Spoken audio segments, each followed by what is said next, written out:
संजय दिना पाटील या गद्दाराने मध्यंतरी असं बोलला होता तो की आम्ही आजपर्यंत 5 मर्डर केलेले आहेत आणि कोणी जर माझ्या विरोधात आंदोलन केलं तर मी त्याच्यावर बॉम्ब टाकेन। त्या संजय दिना पाटील गद्दारांच्या विरोधात शिवसेना नेते मान्य संजय राऊत साहेबांनी आज मुंबई कमिशनरला पत्र लिहिलेलं आहे देवेंद्र भारती जी यांना की लवकरात लवकर या संजय दिना पाटलाचा तपास केला पाहिजे। त्याच्या घरामध्ये आता किती बॉम्ब आहेत, किती हत्यारे आहेत, किती बंदुका AK-47 आहेत, 56 आहेत, याचा तपास देवेंद्र भारती साहेबांनी केला पाहिजे। हा भिकारचोट उघड जर धमक्या देत असेल तर याचा तपास करून याला जेलमध्ये टाकलं पाहिजे। 100 करोड रुपये घेऊन गद्दार झालेला हा संजय दिना पाटील उघड जर शिवसैनिकाला धमकी देत असेल, कोण माझ्या विरोधात जर काय केलं, आंदोलन केलं तर मी त्याच्यावर बॉम्ब टाकेन। अरे गांडू, तू शिवसैनिकाला धमक्या देण्या एवढी तुझी लायकी उरलेली नाही। गुजरातच्या जीवावर इथं महाराष्ट्रात येऊन धमक्या देऊ नको।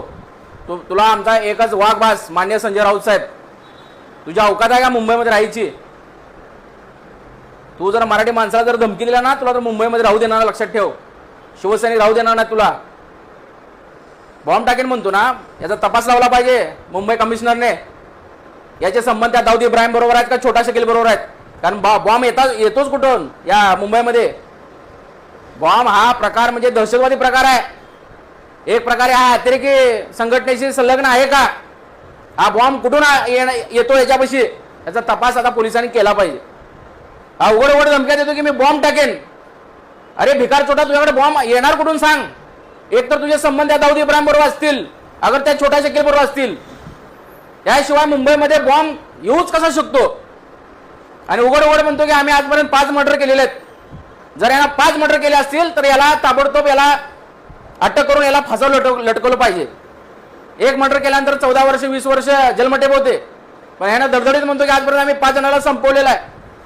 5 जणांना संपवले याचा अर्थ त्यांना 5 मर्डर केलेले आहेत, 5 खून केलेले आहेत।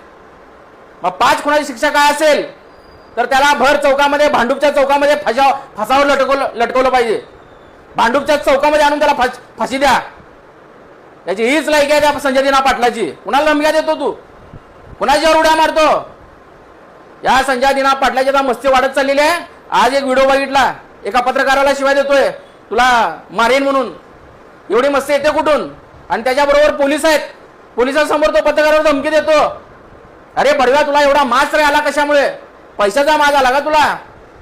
100 करोडचा माज आलेला का? सांग, तसं असेल तर सांग। आणि तू शिवसैनिकाला बॉम्ब नेन गोळ्या घालून खलास करण्याची भाषा करतो। घराच्या बाहेर पडणं मुश्किल होईल तुझं संजय दिना पाटला। तू जर आमच्या शिवसैनिकाला जर धमकी दिला ना, घराच्या बाहेर पडणं तुला मुश्किल होईल। भांडूपचे सगळे शिवसैनिक आता रस्त्यावर उतरलेले आहेत। एकटा फिरून दाखव, एका बापाची औलाद असेल तर भर रस्त्यावर एकटा फिरून दाखव। तू एका बापाची औलाद नाही, 100 बापाची औलाद, लक्षात ठेव। जय महाराष्ट्र।